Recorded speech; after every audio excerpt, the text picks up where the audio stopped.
All right, take two. Here we go.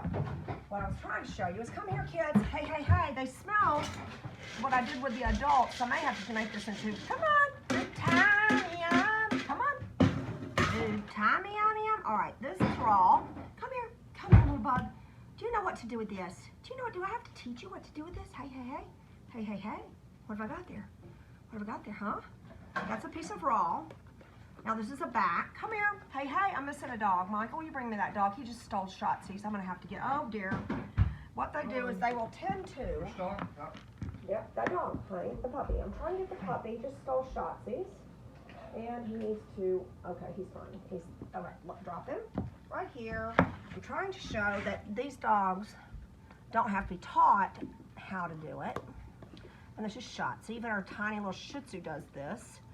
She has to have it much smaller for the size of her mouth. Now, someone asked something about butchering a cow, and I'm like, no, I can't think of any bones on a cow that are going to work.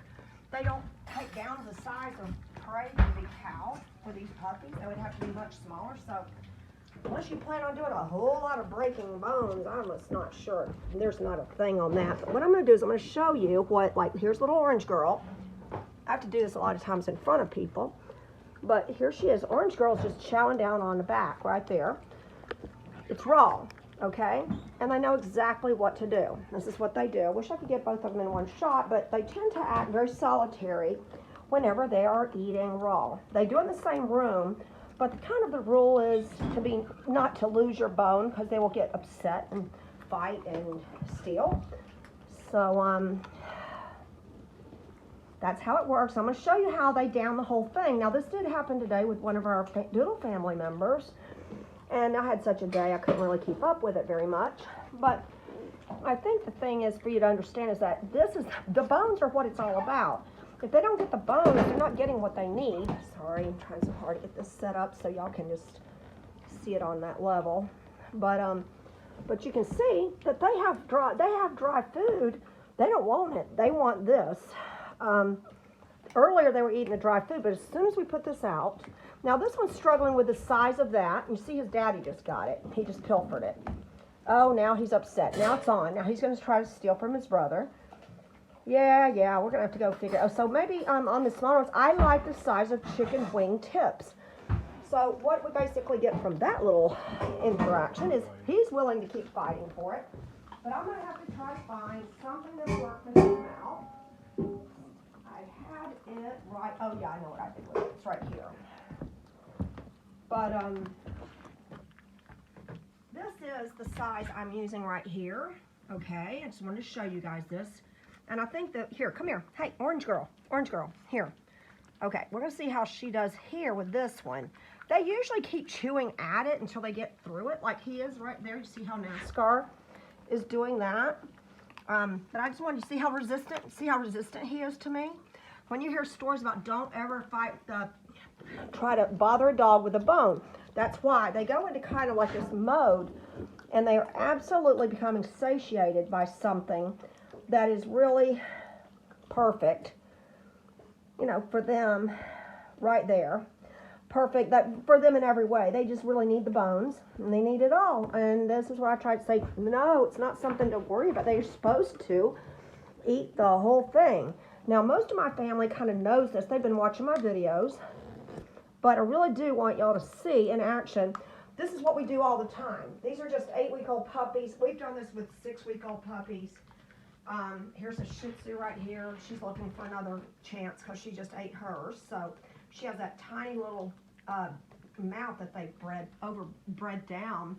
So that you have to use these tiny pieces, and that's even too big for her. Yeah, I'm going to have to really work it. Like, I have to take something like that and split it. It needs to be able to be chewed, and they need to actually work it. They don't need to just down this and eat it. Like, you don't want to give this size to a big dog. I don't know if you can see what I'm doing here, but that size to a big dog. It's just, they need a bigger piece. So we took some legs and thighs out to the bigger dogs. Anyway, I hope I'm getting everybody in. I'm not so sure I am now. All right. I think we are. Very good. Did you lose one? Here, what we could do is pilfer that. See, ate all of it but that. That's all that went down the hatch, that tiny piece. Now, Shotzi will come along I'll give that to her. Here. Now I'm going to give this one another one because she is a hungry beaver. They will eat more. She's loving it. See how they quiver? How she's shaking, all excited? That's how they act. They do. Oh, there she is. Sorry. There she is. They get all kind of quivery and very excited. This is about the worst quality because of our lighting situation, but to admit I'm working as hard as I can, folks. I haven't gotten near fixing my lighting. I'm just going to do the orange girl. She's the only one who seems to willing to share the exciting moment on camera. But, okay.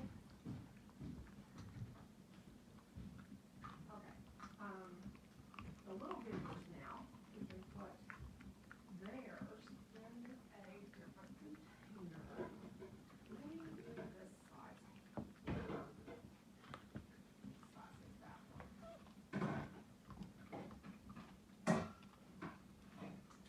One of these cracked.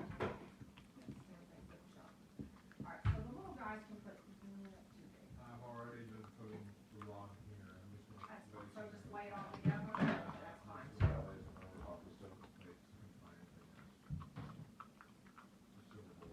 That's fine.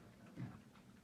Alrighty. Well, that's it. As you can tell, we're not the slightest bit worried about this because we have, well, first of all, we've been doing this for ever since we heard about it and we noticed the health, the detriment, what we've been going through with the dogs and listening to, because as breeders listen to it all the time, just like veterinarians, but, you know, we're in a different position to actually, you know, we are listening to nutritionists and veterinarians, more importantly, veterinarians that are pioneering the effort to talk about this problem that our dogs are diseased and obese and getting so sick. It's those preservatives, dry food every day, same one.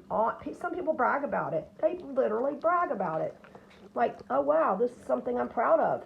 It's like, okay, well, why don't we try putting you on one food for the rest of your life and just say, there's not a food out. We used to call it, Michael, what was that called in school? Something tack.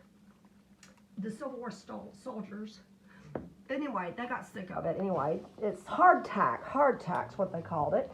Yeah, they could survive on it, and it would make a meal, but it was like just missing in vital nutrients, and that's what living food is. Living food can rot. If it sits out room temperature, it should rot and smell. It shouldn't sit there in room temperature and be shelf stable for 20 years. No. They're doing something to it, and it's definitely harming our dogs. Not these, though. These are their parents are getting taught the real deal. All right, so we're going to go get the others in here. I do separate my littles from my bigs because the bigs will take away from my babies. I just get really upset when that happens. They're trying to struggle. And you can see they're just enjoying this. This can be 50% of the actual intake, even more. So, I mean, to me, this is so important. Get started here and then move from there. So I'm going to go. Anyway, I've got to go now. I've got people hounding me. Everybody just keeps on. My phone is just blowing up and my car is stuck. So I've got to go, and I will talk to you another time. This is just important for my families who are wanting to do raw. I just want you to see that, yeah, they're fine. This is what they're meant to do. I think it's going to take a while. I was going to show you like the finished thing, like, you know, that they're not choking. But instead, I'm just going to connect you with a veterinarian who talks about this quite candidly and answers all your questions about salmonella and about handling and about freezing. Should you freeze it or not? Worms. Can you get worms from raw meat? All that stuff, and that's from Dr. Karen Becker, and she's been talking about this for years. But of course, you know, it takes someone like me to say, you should be listening to this. And it is a movement because Netflix has a special on it and called The Truth About the Pet Industry. That's not it's Pet Fooled, but it's also called there's The Truth About the Pet Food Industry. And there's so many others, websites. It's growing, but of course, you know who doesn't want us to talk about it. And that's the multi-billion-dollar industry that has all these shelf-stable products that are supposed to be nutritionally complete and everything your dog needs. It's just sad. Yeah, just listen to the veterinarians who are saying that they're out of ideas for food that'll work. So anyway, Yep. See, she chewed it all the way down to that. Got that little piece left, but one of these big dogs will pilfer that right off of her. So, y'all have a good day. I hope you enjoy it.